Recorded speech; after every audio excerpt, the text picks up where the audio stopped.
Assalamualaikum. Gimana nih puasanya teman-teman? Masih semangat ya? Alhamdulillah. Untuk kali ini kita wisata religi Masjid Agung Sunda Kelapa. Gimana sih alamatnya? Alamatnya ada di Jalan Taman Sunda Kelapa nomor 16 Menteng.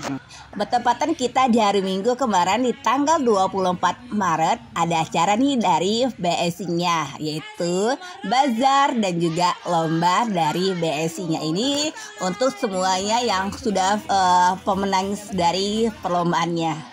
Untuk kegiatannya, selain tadi dari BSI-nya ada perlombaannya dan pihak Masjid Agung Sunda Kelapa seperti ada kegiatan ini ya saat ini, yaitu kegiatan dari pesantren kilatnya kurang lebih selama 2 minggu. Masjid Agung Sunda Kelapa ini merupakan masjid besar pertama dibangun di daerah Menteng. Masjid ini dibangun pertama kali pada tahun 1960 dengan gagasan di Bapak Insinyur Gustaf.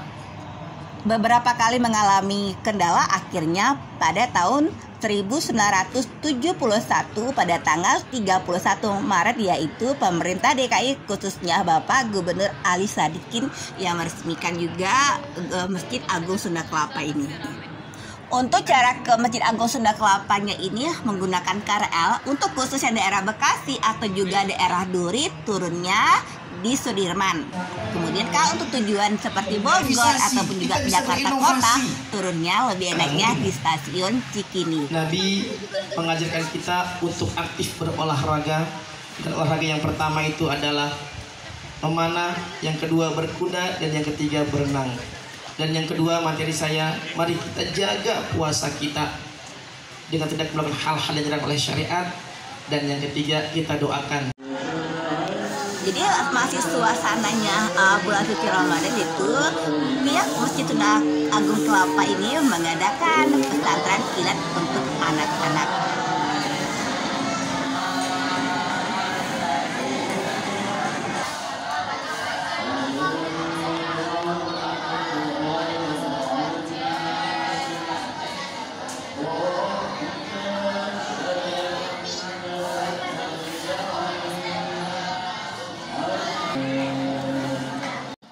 Karena ramainya masyarakat yang datang di Masjid Agung Sunda Kelapa, jadi untuk sholat maghrib atau juga sholat tarawih jadi dipisah ya antara laki-laki dan juga perempuan. Keunikan dari Masjid Agung Sunda Kelapa ini tanpa kubah. Teman-teman bisa melihat atasnya kan tidak ada kubah. Namun yang lebih uniknya seperti bentuknya kapal. Nih kapal ya di atasnya itu. Selain tadi untuk ibadah ada juga fasilitas yang lain yaitu lapangan bolanya. Dan juga untuk disabilitas atau juga untuk lansia ada liftnya. Mohon maaf saya lupa untuk memvideokan liftnya. Nah, ini salah satu tempat parkir biasanya ini di pintu barat 4. Untuk kamar mandinya itu ada 2, ada yang dekat pintu barat 4, ada juga di tempat bagian dalam ya. Ini yang kita tunggu-tunggu saatnya azan maghrib, waktunya kita berbuka.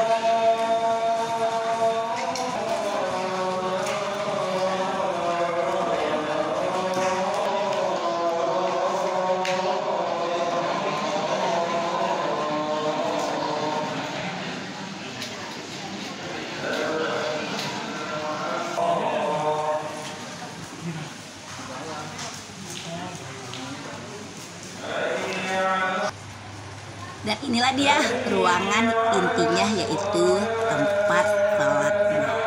Kenapa sepi? Karena tadi kita lagi berbuka puasa, jadi memang tidak boleh masuk di dalamnya. Supaya apa? Supaya menjaga itu kebersihan ya. Kalau untuk sholat tarawihnya ini 8 rakaat, kemudian 3 witir. Selain itu juga ada kegiatannya 10 hari terakhirnya bulan suci Ramadan. Yuk bareng-bareng ke Masjid Agung Sunda Kelapa. Selamat menjalankan ibadah puasa dan tetap semangat. Assalamualaikum. Seorang pemimpin membutuhkan sosok-sosok figur tertentu yang berwibawa. Seorang leader biasanya memiliki warisan genetik seperti keturunan bangsawan, seperti bapaknya kiri maka anaknya juga menjadi kus, pelajur terbaik. Apa itu manajer? Manajer itu memiliki kemampuan untuk memanage, mengelola institusi lembaga secara profesional. Mungkin dia bukan darah biru, mungkin tidak punya follower yang banyak, mungkin juga badannya tidak ideal. Selain dia tampil sebagai seorang leader, dia juga tampil sebagai seorang manajer. Ini yang langka dalam masyarakat kita. Banyak sekali orang yang tampil sebagai tokoh yang sangat berwibawa, tapi berantakan manajernya. Harus di-backup oleh orang-orang tertentu yang memiliki kemampuan jika mereka ingin sukses. Sebaliknya juga ada seorang manajer yang sangat bagus, tapi tidak punya kemampuan untuk menjadi leader, tidak mau tampil ke depan. Padahal dalam masyarakat paternalistik seperti bangsa Indonesia masih memerlukan kepemimpinan figur yang hebat, yang berwibawa. Nah, kalau hanya di belakang layar, masyarakat tidak bisa menyandarkan kepercayaannya kepada orang yang dia tidak kenal. Nah, Rasulullah Muhammad SAW hebatnya, dia tampil sebagai leader.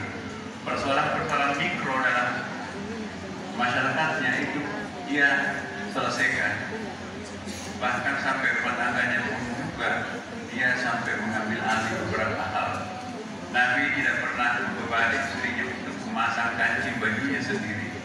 Nabi memasang kancing bajunya yang copot.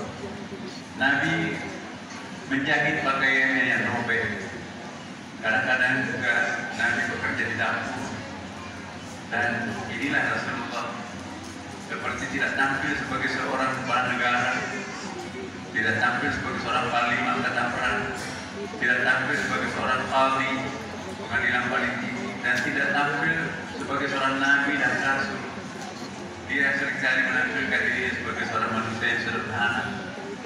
Dia mengunjungi nenek-nenek, kakek-kakek yang pensiun, bercanda, sementara orang tidak mau datang